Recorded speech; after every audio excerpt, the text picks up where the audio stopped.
Assalamualaikum warahmatullahi wabarakatuh. Salam sejahtera.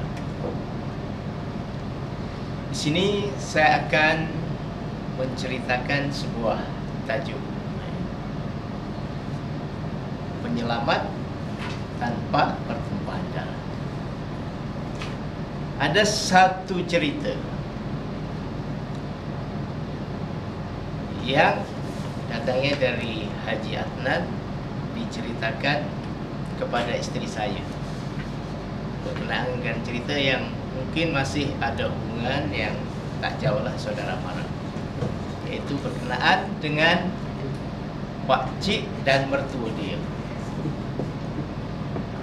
Pada satu ketika, pakcik ini sebenarnya orang yang boleh dikata cukup hidupnya, tapi dia satu ketika dia berjualan makanan, menelusuri kampung-kampung, berjumpa dengan orang ramai. Tapi sebetulnya penjualan atau perniagaan ini bukanlah merupakan satu matlamat untuk menjana ekonomi dia, tapi dia ada tujuan lain. Bila dia pergi jualan, bila ada orang nampak tertarik tapi tak beli, tanya kenapa, tak ada duit. Akhirnya dibagi secara percuma.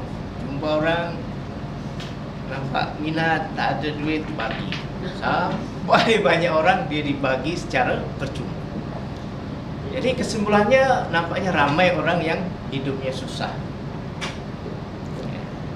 Ini dulunya di Cirebon, Jawa Barat, Indonesia. Akhirnya dia pergi ke Jakarta. Biasa dia berjalan-jalan untuk mendapatkan sesuatu.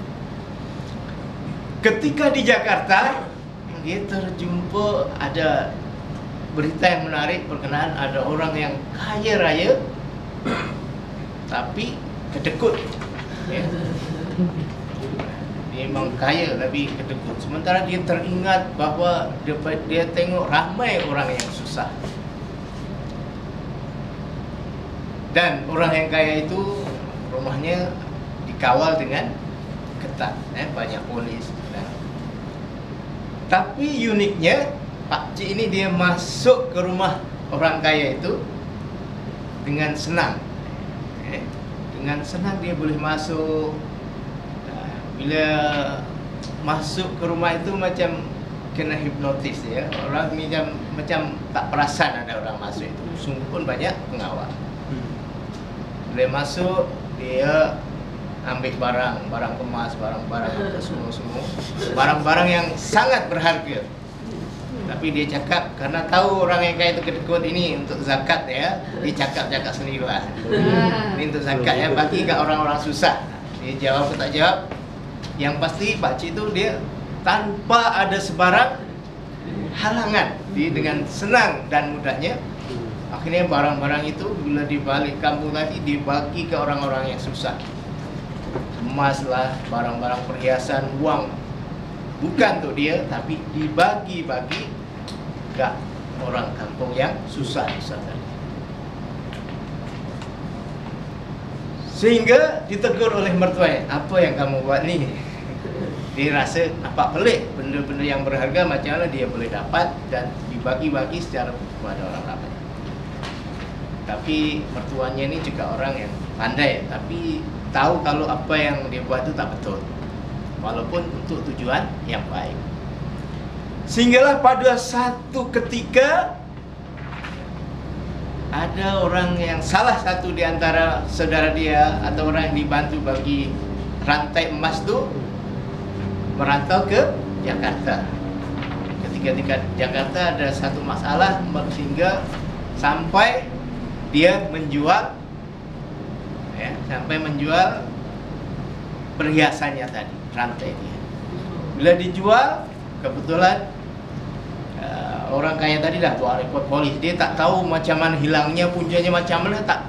Tapi dia ingat barang-barang yang hilang itu ada, tapi cara hilangnya itu dia tak tahu. Sehinggalah dikesan ada orang jual main, dari mana boleh dapat? Oh, saya bagi pakcik saya. Bila dapat tahu di soal siasat, dia datang boleh ke tempatnya mengesahkan bahwa memang dia ambil, tapi bukan untuk dia ambil untuk bagi-bagikan orang. Dan dia memang sedar itu salah dan tak betul, dan dia siap untuk dipenjarakan. Akhirnya dengan lapang dada dia memang merasa salah, dia ditangkap polis, dibawa ke Jakarta. Dia nampak tenang, nampak tak ada masalah, tapi dia mengakui kesalahannya. Akan tetapi ketika polis di Jakarta ada rasa yang pelik. Selalunya orang tak semudah itu nak defend lah, mempertahankan tidaklah helah apa, dia tak ada apa. Tapi terkenal di kawasan Cirebon, Banten ni banyak orang yang pandai, sehingga dari sikap yang tenang, yang macam tak ada masalah ini menjadikan pihak polis ini memberikan penilaian yang lain. Kenapa saya tak dipenjara? Saya kan salah. Sebetulnya polis berpikir lain. Dia melihat bahwa orang ini bukan sembarang orang, bukan calang-calang orang. Akhirnya walaupun dia dengan menyerah dengan senang hati, tapi pihak polis Jakarta dia tak berani memenjarakan pakcik ini di Jakarta. Ditolak ke Surabaya. Bila ditolak Surabaya, pihak Surabaya pun mula-mula menolak. Kenapa Jakarta tak boleh tangkap orang ini yang dah jelas? Bila tengok rekod file dia, oh ini kesalahan biasa lah, mencuri apa ini. Saya rasa mana-mana penjara boleh menpenjarakan dia. Tapi karena arahan dari Jakarta, dia macam mana pun, akan kalau itu sudah arahan, dia tak boleh menolak. Terima dipenjarakan di Surabaya. Bila di Surabaya, di penjara, ada setengah perang ini yang agak ganjil. Ya. Satu ketika pakcik itu dia sedang solat. Dalam masa yang sama dia ada di tandas. Adalah pak pelik. Macam mana? Satu, apa hal itu dilepas di tandas? Ditengok, dah tak ada. Orang tengok dah ada, dia tengah solat. Akhirnya pihak Surabaya tak bersedia. Akhirnya dihantar ke Jakarta balik. Pihak Jakarta pun tak berani, dah tahu ni lain orang. Akhirnya diantar ke tempat penjara yang untuk kelas yang berat di satu pulau namanya Nusa Kambangan. Ini untuk penjenayah yang pembunuh, perompak besar tu di sana. Akhirnya dia dipindahkan penjara. Bila tengok file, apa hal ni? Kesalahan kecil je, kira biasa, tapi kenapa sampai diantar ke Nusa Kambangan? Nusa Kambangan pun sebenarnya tak boleh terima, tapi karena dah arahan dari Jakarta, dia terpaksa. Sepatutnya dia tak layak di Nusa Kambangan. Bila di Nusa Kambangan, akhirnya dia terpaksa menerima walaupun dia tak layak di penjara yang kelas berat. Akhirnya tengok-tengok, kebetulan pihak polis di sana itu ada masalah besar.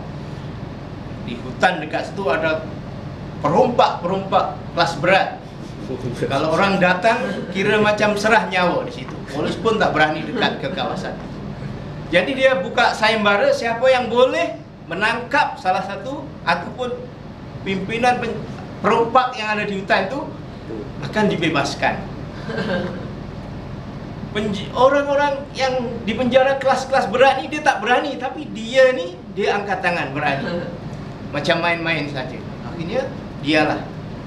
Bila dia diantar ke tempat penjara itu, masih jauh lagi dari kawasan perompak itu, polis pun tak berani.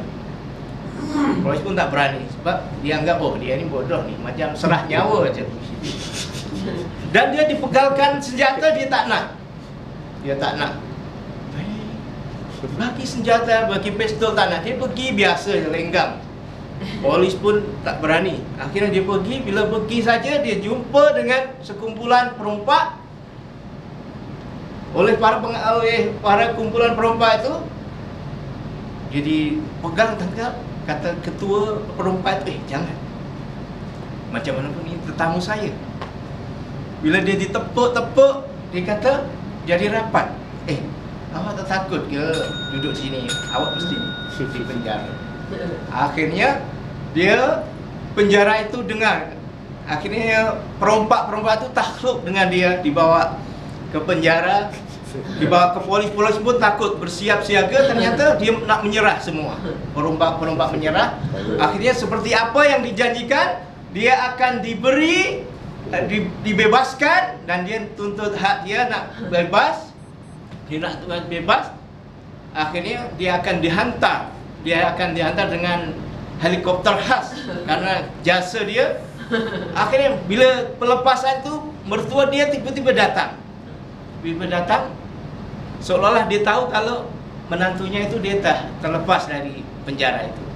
Dia datang, dia bagi pesawat khas nak dihantar terus ke Cirebon. Dia tak nak. Dia pun, kenapa tak nak?